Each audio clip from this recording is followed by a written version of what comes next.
Allons clore cette journée d'études par le clou du spectacle, avec la conférence tellement attendue sur El Amor Brujo, avec Laura Civetta, qui est professeure en classe préparatoire, mais qui est aussi, bon, je ne sais pas surtout, mais en tout cas, c'est ce qui t'anime, chanteuse de flamenco avec son groupe Caena Colora, qu'on voit en spectacle, qu'on voit en concert régulièrement à Nice. Et qui est venu au Festival de la Villa Hispanique. Et qui est venu effectivement ici aussi en juillet, je crois, à la Villa Hispanique, lors du festival d'été. Merci à tous. Bon, j'ai la lourde tâche de clôturer cette journée de brillants intervenants. Et donc, quand on a évoqué le thème d'aimer dans la culture hispanique, on a réfléchi ensemble aussi aux représentations au niveau musical, parce que le but, c'était l'hybridation. Et on avait le cinéma, on avait la peinture, la littérature, la linguistique. Mais sur la musique, donc je vais vous parler du sentiment amoureux, de l'expression du sentiment amoureux dans le flamenco. Et effectivement, à l'heure d'étudier l'expression de ce sentiment amoureux dans l'ère hispanique, plusieurs représentations archétypales viennent spontanément à l'esprit, car elles sont entrées dans l'imaginaire mondial grâce à la littérature, au théâtre, à la musique espagnole, surtout d'origine andalouse et gitane. En effet, les mythes de Carmen, Don Juan, trouvent leur origine à Séville, creusée des cultures andalouses, mauresques, séfarades et gitanes. Cette terre fut le berceau d'un genre musical nouveau, le flamenco. Et il apparaît ainsi légitime de s'interroger sur la représentation de ce sentiment amoureux dans cet art et de voir comment celui-ci articule la culture gitane, pudique, codifiée, où la recherche de la liberté et le rejet des conventions priment. Comment est-ce qu'elle s'articule avec la culture andalouse, plutôt empreinte de romantisme et de lyrisme? En d'autres termes, comment aimer dans une société où exprimer ses sentiments est vu comme une faiblesse? Comment exprimer le désir charnel et la sensualité alors que celle-ci est interdite par le code d'honneur de la société gitane? Les coplas traditionnelles andalouses ainsi que le flamenco par extension expriment cette contradiction comme un leitmotiv qui parcourt toute la production musicale de la plus ancestrale à la plus moderne. Ainsi, comme le déclare Miguel Ropero Núñez, professeur de philologie espagnole à l'université de Séville, le langage du cante et les letras des coplas flamencas sont l'expression la plus authentique du sentiment du peuple andalou et de sa manière de parler caractéristique. Outre ce canal admirable pour l'expression des sentiments, le flamenco, c'est la vie. C'est un art de vivre, une forme particulière de voir et de comprendre le monde. Et en effet, le chant flamenco renferme une dimension existentielle. Et les paroles sont également une manière de percevoir, de ressentir et d'interpréter le réel. Rappelons tout d'abord que le chant flamenco comme phénomène artistique et culturel s'est transmis de manière orale. Aux origines, il a dû se forger dans l'intimité des foyers des gitans andalous, un groupe sociolinguistique appartenant aux classes populaires andalouses, le plus souvent marginalisés, poursuivis ou méprisés. Du fait de leur manque d'études, le langage utilisé par les premiers auteurs est rude, direct, sans aucune élaboration grammaticale, fidèle reflet de la phonétique populaire de l'époque. Cependant, ces auteurs utilisent pour exprimer leurs idées et leurs sentiments toutes sortes d'images, de comparaisons et de métaphores, ainsi qu'une multitude de constructions syntaxiques originales qui possèdent une énorme capacité expressive et souvent une qualité poétique admirable, comme nous le verrons par la suite. L'universitaire sévillan José Cenizo Jiménez, dans son ouvrage La madre y la compañera en las coplas flamencas, déclare ainsi que la variété et la passion, la richesse des coplas amoureuses est insondable. Personne, depuis Sappho jusqu'à Becker, depuis Catulo jusqu'à Pedro Salinas, n'a exprimé avec plus d'intensité l'amour, ni avec un langage aussi direct et pathétique. Et en effet, malgré la pudeur et les codes sociétaux de la communauté gitane, le thème universel de l'amour est bien l'axe thématique principal des coplas flamencas. Amour à la fois spirituel, mais surtout charnel, vu comme un piège vorace où se perdent hommes et femmes de tous âges. Donc, nous proposons ici d'étudier cette thématique à travers 3 axes. Tout d'abord, la définition de l'amour, qui est apportée dans les coplas flamencas. Ensuite, l'expression du désir charnel et spirituel. Et enfin, dans une dernière partie, j'ai fait mes 3 parties, les effets de l'amour dévastateur ou du désamour. Pour commencer, dans de nombreuses coplas flamencas, on peut noter une tentative évidente de définir l'essence même de l'amour et ses qualités, exprimant ainsi ce qu'il est et comment il se ressent. Dans une étude des frères Carlos et Pedro Cavalanda intitulée « Andalucía, su comunismo y su cante hondo », publiée par l'Université de Cadiz en 1988, l'amour, en tant que concept en soi, est sujet à l'action destructrice du temps, au chronos. Il naît ainsi comme une sorte de spontanéité végétale, d'où la présence abondante dans les paroles de flamenco des fleurs et surtout des roses, comme métaphore de l'amour. En tant qu'attribut psychologique, les frères Caba observent la chose suivante. L'âme flamenca, de facture hypersensible, pressent l'amour comme un besoin métaphysique ou comme une fatalité sentimentale. Ainsi, l'amour apparaît comme un véritable mélange de joie et de peine, comme une sorte de voluptuosité contradictoire, dont les qualités sont les suivantes. Loyauté, superstition autour de la virginité de la femme, dignité et faiblesse de l'amour, désir d'intimité, timidité et générosité. Alors, je vais vous citer différents exemples de coplas flamencas. Il y en a certaines que je vais vous chanter. Peut-être pas tout, sinon ça va être un peu pesado. Mais par exemple, si on parle de una letra de Solea ou de Malagueña, donc qui est affichée ici, le temps et l'amour ont fait un pacte. Ce que l'amour commande, le temps le détruit. Ce qui nous ferait el tiempo con el querer hicieron una contrata, hicieron una contrata, hicieron una contrata, y lo que el querer dispone, el tiempo lo desbarata. Par exemple. Ou mientras la flor es más chica, más fino tiene el olor, por eso estoy yo queriendo a una chiquita flor. Évidemment. De surcroît, l'amour, comme nous le savons, est un thème récurrent dans tous les recueils de poésie flamenca, où il apparaît comme aveugle, inconstant et parfois trompeur. Il provoque ainsi la peur des jeunes gens, qui essaient d'y résister.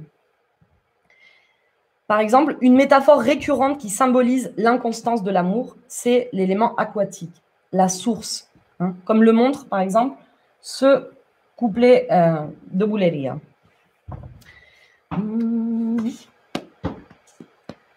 La palabra que me diste a la orilla de la fuente, como fue cerca del agua, se la llevó la corriente.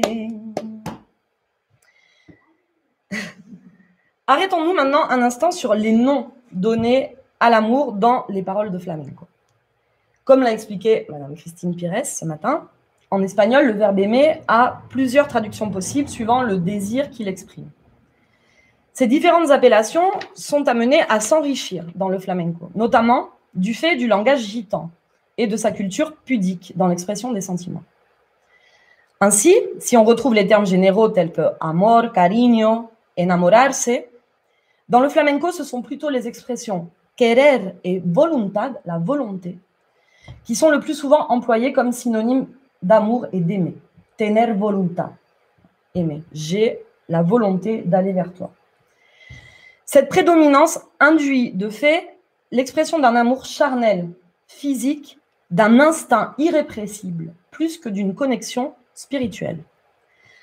Par exemple, dans ce couplet, por darle gustito al mundo y a mi corazón pesar, dije que no te quería, teniéndote voluntad. Très difficile à traduire, effectivement, puisqu'on a querer et tener voluntad, qui en français se traduisent par aimer. Pour faire plaisir aux autres et de la peine à mon cœur, j'ai dit que je ne t'aimais pas, alors que je t'aimais, entre parenthèses, alors que je te désirais. D'autres termes plus spécifiquement flamencos et donc plus usités pour exprimer l'amour sont hablar, parler, ou bien arraquear en gitan, en langue calo.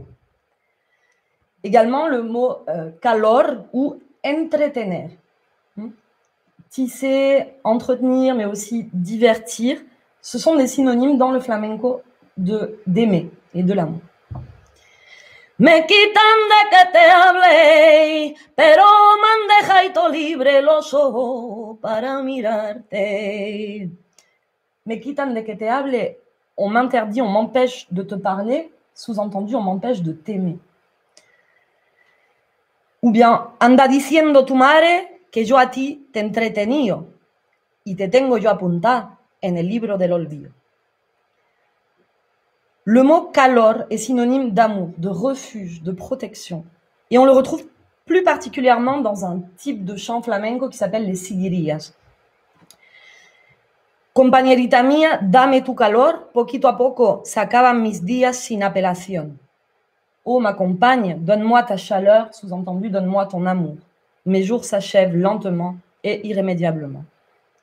Ou bien, son tan grandes mis penas que no caben más. Yo muero loco, sin calor de nadie en el hospital. Ma peine est si grande qu'elle ne tient plus. Je meurs fou, sans la chaleur, sans l'amour de personne.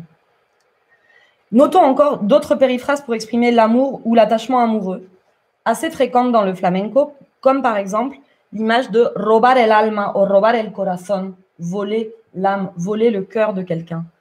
Tener ley, avoir de la loi, avoir de la loyauté envers quelqu'un est synonyme d'amour. Ou encore lograr contigo, réussir avec toi, qui exprime finalement l'aboutissement de l'instinct irréfrénable du désir amoureux. Comme par exemple dans ce couplet de tango, tu gitana y yo gacho, tu me has robadito el alma, yo te robé el corazón. Mais finalement, cependant, le verbe qui, en langue gitane, en langue calo, exprime le mieux le verbe aimer, c'est le verbe camelar, qui est entré aussi dans le langage courant espagnol maintenant. Mais selon le professeur à l'université de Séville, Miguel Ropero, le verbe camelar a 3 acceptions possibles. Querer, desear, aimer dans le sens de désirer. Cortejar, enamorar, faire la cour, faire tomber amoureux l'autre. Et enfin, amar, dont on a parlé ce matin. Et ces 3 acceptions viennent aussi peut-être de l'origine de ce verbe qui pourrait venir étymologiquement et sémantiquement du sanskrit. On sait que la communauté gitane est issue d'Inde, et elle a apporté avec elle également, outre les valeurs, certains termes de langage et notamment du sanskrit. En sanskrit, kama, kamara, en espagnol ensuite en gitan, camelar, veut dire à la fois désir et à la fois amour. Par conséquent, toutes ces expressions de l'amour dans le flamenco permettent de mettre en lumière un autre trait de la culture gitane, et par extension de la culture andalouse, la pudeur, voire la pudibonderie, à l'instar de la culture sicilienne, que je connais particulièrement bien, à l'heure de parler des sentiments. Comme le déclare Jean-Paul Tarby dans Eros Flamenco, l'amour idyllique et réciproque est difficile à atteindre dans la poésie flamenca, car le désir érotique est marqué par l'espace anthropologique répressif de la société traditionnelle gitano-andalouse, qui fonctionne grâce à une axiologie éthico-morale basée sur le code fondamental de l'honneur familial.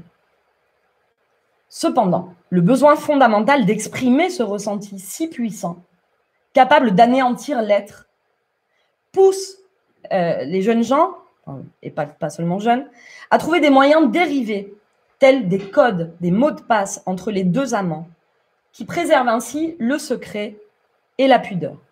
Il s'agit alors, dans le flamenco, de decir callando, dire tout en se taisant, amenant ainsi les amants à déclarer leur flamme par différentes métaphores ou métonymies qu'ils pourront et qu'ils sauront ou seraient les seuls à reconnaître. Jean-Paul Tarby, dans Eros Flamenco, appelle cet aspect la fonction secrète, qu'il explique de la sorte. Je sais que tu m'aimes, tu sais que je t'aime, mais personne d'autre ne le sait. Regardons par exemple ces couplets de Bulería. Que gustillo tan grande que las cosas que tú y yo sabemos no las sepa nadie. Ou encore, vive tranquila en el mundo que no tengo mala lengua.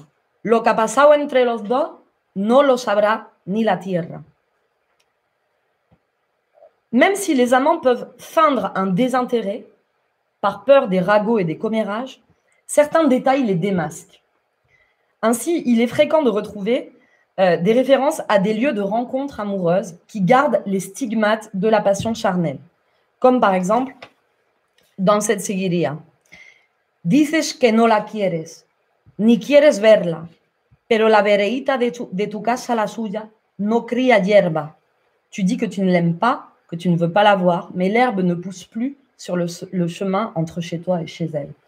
Sous-entendu, du fait des nombreux passages secrets pour aller rencontrer l'être aimé.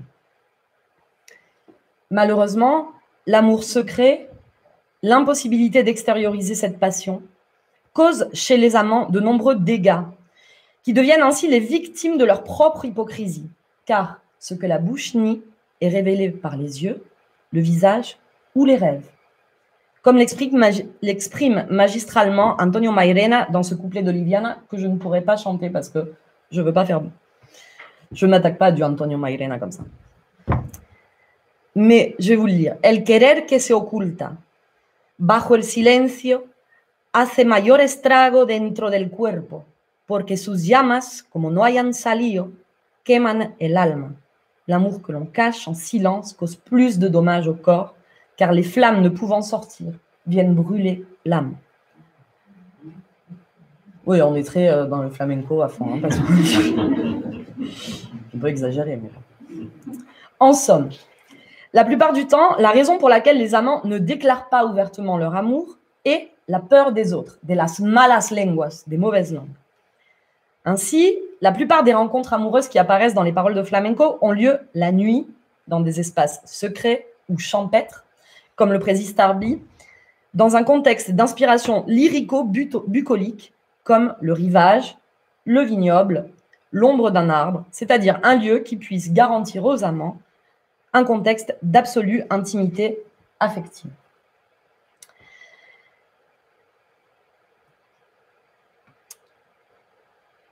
Cuando empezó a clarear, je suis pas sur la bonne, voilà. Cuando empezó a clarear y jurándonos te quiero a la orillita del mar. Lorsque le jour pointa son nez en nous jurant je t'aime sur le rivage. Ou bien, a las 2 de la mañana me vinieron a llamar y estando con mi gitana me tuve que levantar. En outre, nous pouvons constater que cette interdiction sociale, ce tabou amoureux, qui rend les relations extramatrimoniales presque illicites, attise d'autant plus le désir charnel de possession de l'être aimé. Forcément, si on ne nous dit de ne pas le faire, c'est là on va avoir envie de le faire. À l'inverse, les rares références au mariage ou aux époux sont la plupart du temps teintées de connotations négatives, d'obligations subies. Nous citerons ainsi ici une étude de Antonio Mairena et de Ricardo Molina dans leur ouvrage Mundos y formas del cante flamenco, dans laquelle ils expliquent que l'amour flamenco, passion déchaînée et libre, n'a que faire des conventions sociales et des sacrements. C'est une force aveugle, instinctive, qui chamboule tout sur son passage, telle la furie d'un ouragan. Néanmoins, malgré la force de ce désir charnel, il est commun que dans le flamenco, les allusions aux relations sexuelles soient faites de manière cachée, métaphorique ou symbolique, c'est-à-dire au moyen d'euphémismes et de mots qui se substituent à ceux que la société considère comme provocateurs. Les allusions à la sexualité sont donc beaucoup plus pudiques dans la poésie flamenca que dans d'autres productions poétiques orales d'origine populaire. Car, dans la société gitane, la virginité prénuptiale se retrouve exacerbée, étant au centre de l'honneur de la honra pour les jeunes filles. Pour les gitans, il est indispensable que la future mariée passe le test de la virginité, le test du mouchoir, pour que le mariage soit effectif. D'ailleurs, il existe un type de chant flamenco, de palo, spécifique, et c'est le seul qui traite spécifiquement du mariage gitan et du test du mouchoir, vraiment du test de la virginité, à l'issue duquel, normalement, les vieilles gitanes de la communauté exhibent le mouchoir maculé de 3 roses, encore l'élément végétal et floral, qui sont en fait les 3 taches de sang prouvant la virginité. Ce palo, ça s'appelle l'alborea. En voici un exemple. En un prado verde tendí mi pañuelo, tendí mi pañuelo. Salieron 3 rosas como 3 luceros, como 3 luceros, y ya levanta y vámonos a andar, y ya levanta y vámonos a andar, que una boda en la ermita tendrá lugar, tendrá lugar, tendrá lugar, tendrá lugar. Donc, dans une verte prairie, j'ai étendu mon mouchoir. 3 roses en sont sorties, comme 3 étoiles brillantes. Les autres euphémismes pour se référer à l'acte sexuel, en général, sont les termes de cositas, des petites choses, ou bien echar el brazo por encima, passer le bras autour de toi, ou bien enredarse los cabellos, s'emmêler les cheveux, ou encore plus surprenant, irse al olivar, aller à l'olivier, ça veut dire aller avoir des relations sexuelles. Autant d'insinuations subtiles, mais assez évidentes, par exemple dans ces couplets. Que te calle, que te tengo tapadita, cosita que nadie sabe. Tais-toi, je te cache ces petites choses dont personne n'a connaissance, sous-entendu, les petites choses qu'il va lui faire. Tu cabello y el mío se han enreado como la zarzamora por lo vallado. Tes cheveux et les miens se sont emmêlés comme les murs sur les clôtures. Ou encore, vente conmigo a la retama de los olivos. Viens avec moi jusqu'au genêt des oliviers, sous-entendu, tu vas prendre du bon temps. Et la référence au travail de cueillette, et notamment de cueillette des olives, est souvent utilisée en arrière-fond d'un certain lyrisme érotique. Par exemple, yo tengo un novio aceitunero que vareando aceituna tiene mucho salero. Y me decía con palabrita más dulce que me quería. Mon fiancé est cueilleur d'olives et très doué pour gauler les olives, tout en me disant avec des mots doux qu'il m'aimait. Ou bien, un autre exemple, vente conmigo al Parma, yo te cogeré parmito y tú te lo comerás. Donc, ça, on trouve ça souvent. Il y a deux, disons, il y a plein de palos différents dans le flamenco, mais il y a 2 grands genres. Il y a le cante hondo, donc le chant profond, c'est plutôt ce que je vous ai dit tout à l'heure, ou ce qu'on appelle le flamenquito, hein, le petit flamenco. Hiérarchiquement, pour les puristes, c'est pas considéré vraiment comme du flamenco, mais c'est plutôt les palos de tango ou de bulería, qui sont des palos festifs, et donc où on peut jouer avec ces métaphores sexuelles. Donc, par conséquent, malgré le puritanisme de la société, malgré la peur des mauvaises langues, de las malas lenguas, la peur de perdre sous honra, l'expression des sentiments et du désir charnel est bien présente dans les paroles de flamenco, de manière détournée et secrète, certes, mais elle révèle néanmoins la force d'un sentiment, d'un désir de possession et d'union envers et contre tous. Et, au-delà, elle révèle la puissance créatrice d'un lyrisme populaire. Mais que se passe-t-il alors quand cet amour, ce désir ne peuvent être assouvis? Quels effets l'amour brisé ou le désamour provoque chez les amants? C'est ce que nous allons étudier dans cette dernière partie. José Luis Buendía López, dans son prologue à l'ouvrage de Tarbi et los Flamencos, nous rappelle tout d'abord que l'amour pour les protagonistes de cet art est un domaine, un ventre qui accueille et protège, qui prête quelque chose à ceux qui n'ont rien. Par conséquent, sa perte, la perte de l'amour, peut être vécue comme pire que la mort, car elle implique de tuer indéfiniment l'espoir que le soleil brille un jour de la même façon pour tous. Ils se raccrochent à la seule chose à laquelle ils peuvent se raccrocher, à cet amour. Quand ils le perdent, c'est pire que perdre la vie pour eux. Si le flamenco fait la part belle à l'amour, il exprime aussi comme personne le désamour et la souffrance de la séparation ou de l'amour impossible. En effet, nombreuses sont les chansons de flamenco où l'on trouve des références à la force de l'amour impossible. L'amant qui ne doit pas remettre en cause l'ordre social en assouvissant son désir se trouve ainsi frustré et adopte une attitude excessive, hyperbolique, par exemple dans cette copla. Yo me agarro a las paredes cuando te encuentro en la calle, chiquilla, pa no caerme. Ou bien, soñé dejarte gitana y me desperté besando los hierros de tu ventana. Cette frustration peut pousser l'amant à la folie. En effet, dans beaucoup de coplas, la folie sert de témoin à la force de l'amour. Plus on est fou, plus ça veut dire qu'on est amoureux. Certaines expressions idiomatiques récurrentes reflètent ainsi le dérèglement des sens chez l'amant, comme perder el sentido, perdre son bon sens, perder la razón, volverse loco, devenir fou, quitar el sentido, ôter le bon sens. Et les symptômes ressentis sont d'ordre pathologique, tels que l'insomnie ou l'angoisse. Tengo agonías de muerte, vuelve pronto a mi vera que estoy loco de quererte. Je souffre à en mourir, reviens vite à mes côtés, je suis fou d'amour pour toi. Ou encore, me tienes quitado gitana las tapaderas del sentido y si te veo por la calle, a mí me das calofrío.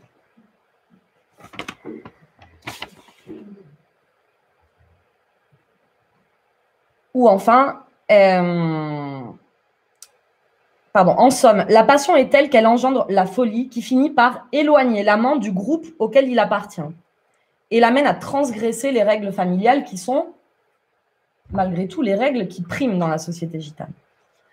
Que tu cariño me tiene loquita y desesperada, que la cara de mi madre yo no la puedo ver más. Les conséquences funestes de la passion amoureuse ainsi que les obstacles qui s'opposent à un dénouement heureux sont donc exprimés dans le flamenco par des tournures hyperboliques qui mettent en évidence l'aspect dramatique du désamour, évoquent les différents états du malheur amoureux. Ainsi, outre la folie, l'être blessé peut faire preuve d'une attitude de rejet extrême qui reflète son orgueil blessé. Las aceitunas que muerdo ni me parecen amargas comparadas con tu recuerdo. Ça, si vous voulez faire une phrase choc après une rupture. Hein. Les olives que je mords ne me semblent même pas amères comparées à ton souvenir. Toma. Ou no quiero de ti ni el agua. Coge la ropita y vete. Déjame solo en mi fragua llorando por Martinete. Je ne veux même pas de ton eau. Prends tes vêtements et va-t'en, laisse-moi seul dans ma forge, pleurer au rythme de mon marteau. D'autres moyens d'évasion, de fuite du réel face à cette douleur obsédante sont la boisson, comme nous hier soir, la folie et enfin la mort par le suicide. Chouette programme, non? Voici par exemple une copla très connue du chanteur El Bizco Amate. Porque bebo y me emborracho, a mí la gente me critica. Si es que supieran los motivos, en vez de criticarme, se emborracharían conmigo. Les gens me critiquent car je bois et je me saoule. S'ils savaient les raisons, au lieu de me critiquer, ils se saouleraient avec moi. La thématique de la mort souhaitée comme seul remède possible à la douleur est commune à toute la création lyrique universelle. Cependant, elle acquiert une force particulière dans le flamenco, comme par exemple dans ces couplets qui vont être de véritables déclarations suicidaires. Ábrase la tierra que no quiero vivir, que para vivir como estoy viviendo más vale morir. Ou Toito le pida a Dios que la salud y la libertad y yo le pido la muerte y no me la quiere mandar.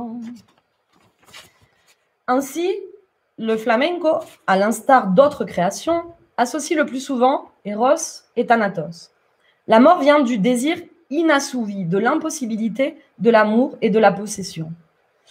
Et le flamenco peut mourir d'amour dans une conception tragico-romantique et se retrouve capable, à l'instar de Roméo et Juliette, de Calixto y Melibea ou des Amants de Teruel, par amour de mourir, de tuer ou de se tuer. Desde que te conocí, mi corazón llora sangre. Yo me quisiera morir, porque mi pena es muy grande y así no puedo vivir. Ou bien, la primer muerte que hice fue en la plaza de Jerez, en la puerta de una taberna por causa de una mujer. Ou en un cuartito los dos, veneno que tú me dieras, veneno tomaba yo.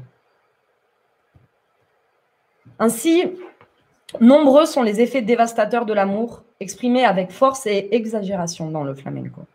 Les topiques de la folie, du suicide, du crime sont également souvent liés et associés à la jalousie excessive, maladive des amants. Cependant, loin d'être des motifs folkloriques ou anecdotiques qui peuvent faire sourire du fait de leur exagération, c'est bien finalement l'expression d'un mode de vie, de coutumes, de pensées culturelles qui limitent l'assouvissement dans le réel de la passion amoureuse et du désir charnel. Et pour conclure, nous reprendrons les mots de Tarbi dans son introduction de Eros Flamenco, qui souligne que le flamenco, je cite, et je traduis en même temps, en tant que production poétique, a pour but et fonction de donner vie, à travers une imagination pleine de désir, à une situation interdite dans la vie quotidienne, afin de satisfaire symboliquement et artistiquement, grâce à un complexe arsenal expressif verbal, coverbal et contextuel, un désir intime, un sentiment dont la force dépasse les possibilités habituelles expressives du langage. Et les exemples que je vous ai cités sont des exemples de letras traditionnelles de flamenco. On ne connaît pas l'origine, qui remonte à très très loin.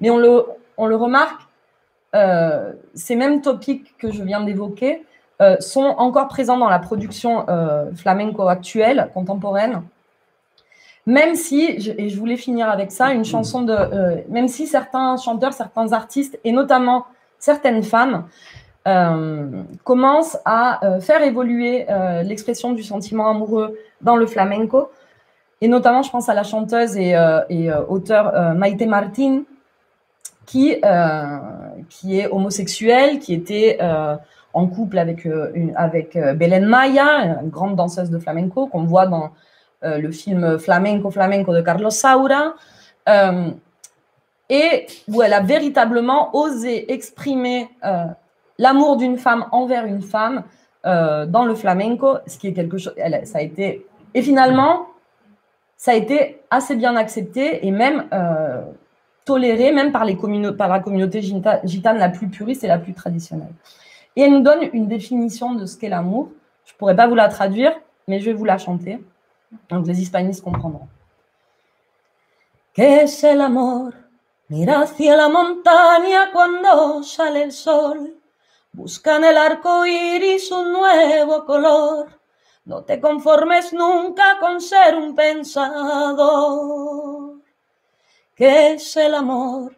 Pregúntale al jilguero, al río y a la flor. Él no tiene sendero, pero es andador. No necesita puertas, es camino. Y es que el amor, como todo lo que bello, no tiene explicación. Es refugio y morada de algún soñador que jugando a poeta quiso ser un cantor. Y es que al final tendrás en tu inventario lo que llegues a amar y después no tendrás tiempo de volver a empezar. Ahora es el momento. Inténtalo encontrar, inténtalo encontrar, inténtalo encontrar. Muchas gracias.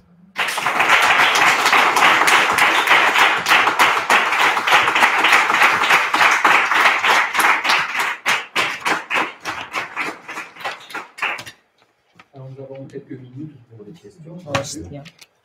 A ver si puedo contestar. Sí, Magu? Si, le mieux là, c'est ma pregunta. C'est simplement pour te remercier d'avoir éclairci pour nous tout un réseau métaphorique. Il y a des choses qui nous paraissent logiques, donc au départ on te suit aisément, et on se dit tiens, si je recevais une lettre d'un gitan, amoureux de moi, je comprendrais. Voilà.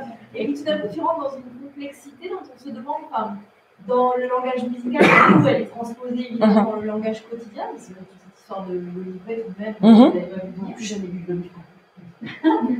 y como Ana de Jaén, Ana lo sabe, ¿qué pasa en los aceituneros ahí? Voilà, tu le sais maintenant. C'est un grand espace, c'est une grande complexité. Mais c'est là où moi je trouve que ce qui est hyper intéressant, c'est finalement cette force du lyrisme populaire. Parce que cette force évocatrice d'un lyrisme populaire, avec vous qui êtes hispaniste, vous avez vu avec les paroles, là je les ai reproduites avec l'accent gitan, l'accent andalou, donc écrites phonétiquement, qui semble être complètement faite par des personnes incultes, mais en tout cas, oui, pas cultivées, quoi, qui ne maîtrisent pas la langue, mais au final, il y a une expressivité qui est terrible. Alors, on aurait pu développer plein de choses, on aurait pu développer les différents palos, les gammes utilisées dans le flamenco pour exprimer tel sentiment, etc. La danse aussi, la gestuelle, avec les mains. Alors, le flamenco, ça se danse seul. La seule danse qui se danse à deux, c'est les sevillanes, mais qui ne font pas partie du flamenco, sinon mais du folklore andalou. Donc, mais au niveau de la danse, il y a l'expression de ce désir, pareil, et en même temps de ce recato. Oui. En fait, moi, c'est ça qui m'a énormément marqué, parce que je n'avais jamais pensé, c'est le paradoxe entre le côté très pudique du fond, on cache tout, et dans la forme, on est extrêmement excessif. Complètement. Donc, on a l'impression que c'est la forme qui vient compenser le fond. Exactement. Par la voix, par l'expression de la voix, par les cordes vocales, par le souffle, on vient compenser comme si, je ne peux pas tout te dire, mais je te le dis autrement. Exactement. Il y a ce qui ne passe pas par la censure sociale, on va dire, les sentiments qu'on ne peut pas exprimer par la censure sociale, on les exprime justement par l'exacerbation dans la voix, dans le souffle, dans les mélismes, etc., pour faire passer des messages. Et quand je disais au tout début, il y a énormément de contraseñas dans le flamenco, de mots de passe, de codes que des flamencos. C'est un monde, le flamenco.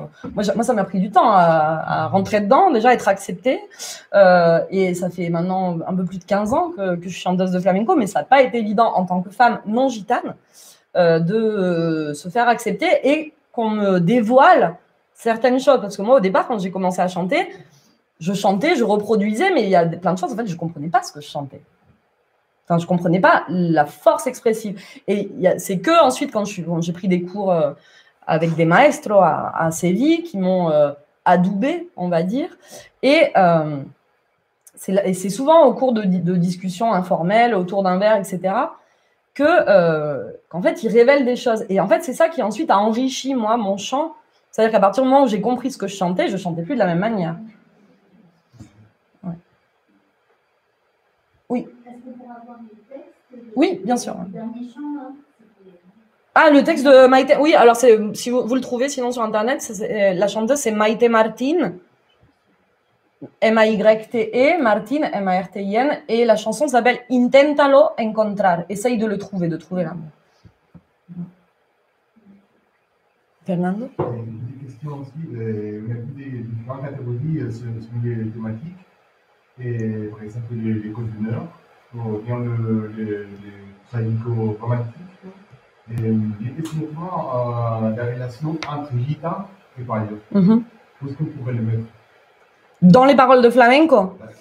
Alors, ça fait référence à aussi toute une tradition des couples mixtes depuis la Reconquête, dans les romances fronterizos, etc. En général, c'est pas exprimé dans le cante jondo, les couples mixtes. C'est plutôt exprimé dans le flamenquito, à savoir dans les bulerías, dans les tangos, etc. Parce que même si c'est quelque chose de véritable et qui existe de plus en plus, et heureusement, et que c'est de plus en plus accepté. D'ailleurs, c'est bien plus accepté en Espagne qu'en France, au sein de la communauté gitane française, qui reste vraiment, vraiment puriste, ou archaïque dans certains domaines, alors qu'on voit que les gitans en Andalousie, notamment, sont de plus en plus mixtes, hein, au niveau des couples mixtes. Je pense que c'est aussi du fait de la sédentarisation en France, de peur de perdre leur identité, ils se rattachent à quelque chose d'ancestral. Et donc, même si c'est quelque chose qui existe, c'est jamais vraiment pris au sérieux. Et c'est pour ça qu'on n'utilise pas l'art majeur, c'est-à-dire le cante jondo, pour parler, enfin, en tout cas, à ma connaissance, très peu, quoi. J'ai une question. Lorsque Bizet a écrit Carmen, connaissait-il les codes? Les codes de la société gitane? Alors, ça avait été, ça avait été mis en lumière par Mérimée. Après, le mythe de Carmen, la cigarrera de Séville, c'est quelque chose qui remonte, c'est quelque chose d'assez récurrent dans l'imaginaire. Ça a été repris par Mérimée, mais ça circulait déjà, notamment dans la poésie. Ils n'avaient pas pénétré la communauté gitane. Non. C'était des voyageurs qui s'étonnaient parce que c'était. Oui, c'est ça, c'est plutôt. Voilà, c'est ça, c'est le romantisme andalou, quoi. Il a quand même, Mérimée notamment a quand même bien décrit cet amour tragique, l'amour de Don José. Mérimée a quand même fait l'effort de. Tu l'as chez Roméo et Juliette aussi. Oui, mais chez Carmen, la différence, c'est que en fait, Carmen, elle ne. C'est enajena, comme ça dit, en français, elle ne s'aliène jamais. C'est-à-dire que l'amour pour elle, c'est quelque chose lié au temps, c'est ce que je disais un petit peu au début, quelque chose d'inconstant et lié au temps, mais Carmen, c'est l'expression de la liberté, en fait. Hein, c'est je t'aime, mais je peux très bien ne plus t'aimer 3 minutes après. Mais par contre, quand je t'aime, je vais t'aimer à 2000%. Mais après, c'est pas ça. Après, je suis libre d'aimer quelqu'un d'autre, etc. Et c'est ce qui va rendre fou dans José. Mais c'est finalement c'est la représentation exacerbée de la culture gitane, enfin de la volonté de liberté de la culture gitane, du refus de l'anticonformisme, des codes sociétaux, etc. Cet exotisme, effectivement, qu'on a dans les romans de voyage à ce moment-là, Mérimée, peut-être c'est lui qui a un peu plus approché la société. Le reste, c'est un thème qu'on avait fait avec mon collègue. C'était la première hybridation qu'on avait faite, c'était justement Carmen, puisqu'à 2 ans, c'était le thème désiré, du désir. Et donc, et je vous invite, alors bon, le flamenco, je vous invite à regarder les productions cinématographiques, je pense, de Carlos Saura, et notamment El Amor Brujo. Il a repris El Amor Brujo de Manuel de Falla, il en a fait un film. Carmen, ou même simplement son premier long métrage sur le flamenco, c'était Flamenco, et le deuxième Flamenco, la suite.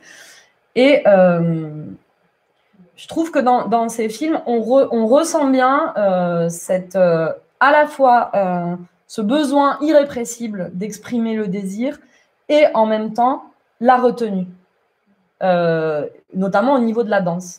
C'est quelque chose que je vous recommande de voir. Et moi, c'est quand on en a parlé là, de parler de l'amour dans le flamenco, on était à la Grecque ensemble et on s'est dit ah tiens, pourquoi pas. Et quand j'ai commencé à réfléchir dessus, etc., là, j'ai appelé mes maestros à Séville. Et en fait, je me suis rendu compte que oui, c'est exactement ça. En fait, le flamenco, c'est de l'amour tout le temps, pratiquement. De l'amour ou du désamour, de la douleur ou du désir. Et en même temps, on n'a pas le droit dans la communauté gitane d'exprimer ses sentiments, quoi. Donc, comment faire? Ça a été vraiment c'est le défi qui se pose au flamenco. Autre question? C'est quand le cours? Hein? C'est quand le cours de... Ah, si vous voulez, on fait un cours de Séville. Merci beaucoup.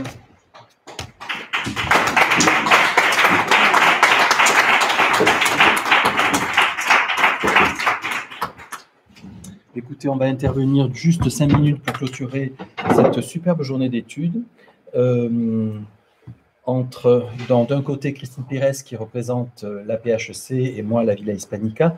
Alors moi, je souhaitais dire vraiment que ce fut une journée avec un potentiel énorme, tout simplement peut-être parce que nous partions d'un potentiel, un verbe à l'infinitif, et c'est très bien de travailler un verbe à l'infinitif qui donne énormément de perspectives.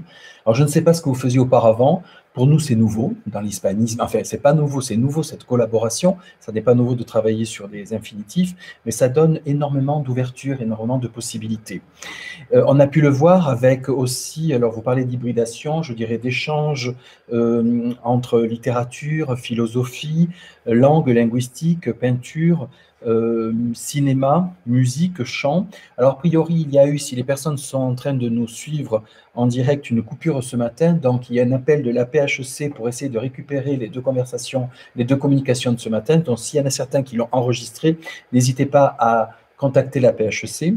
Deuxième point de cette clôture, c'est vraiment, comme je vous le disais, cet infinitif, ce potentiel, ça permet d'avoir énormément de pistes. Et peut-être que cette journée, ce sont plus des pistes. Alors, nous avons essayé de répondre en donnant quelques réponses avec des problématiques qui ont été posées, mais surtout peut-être beaucoup plus de questions qui sont apparues et auxquelles il faudra répondre. Mais vous avez, étudiants et chers collègues, une année pour cela avant de passer les écrits.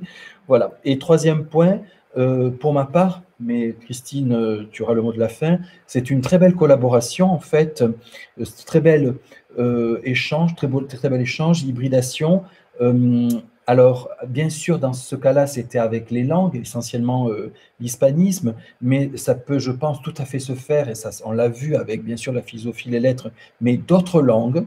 La Villa Hispanica est toujours ouverte à ces échanges. Il y a eu des journées sur le cinéma, sur le théâtre, alors sur le cinéma latino-américain, sur le théâtre élisabétain, donc vous voyez, avec des anglicistes et des spécialistes de théâtre, avec l'Italie aussi, donc extrêmement ouvert, donc n'hésitez pas à nous contacter s'il y avait quoi que ce soit, et je pense que cette première journée inaugure, du moins nous l'espérons, la possibilité d'autres journées à la Villa Hispanica ou pour la PHEC avec d'autres institutions pour ces très belles collaborations qui prouvent aussi qu'on a fait, je pense, de manière artificielle, ou alors il faut trouver les bonnes volontés, de très bons échanges entre les CPGE et le monde universitaire aussi. Nous sommes très très proches les uns des autres et je pense qu'il y a eu, pour quelles raisons, on ne sait pas trop, des fois des barrières, donc, et là ça prouve que ces barrières peuvent très facilement sauter. Donc merci à tout le monde, merci à la PHEC d'être venu ici, d'avoir fait confiance à la Villa Hispanica. Pour nous, malheureusement pour les gens qui sont de l'autre côté, ça continue avec les cours de flamenco. Donc à midi, nous avons eu la paella. Donc vous voyez, nous sommes vraiment dans l'hispanisme en plein. Donc merci beaucoup à la PHEC.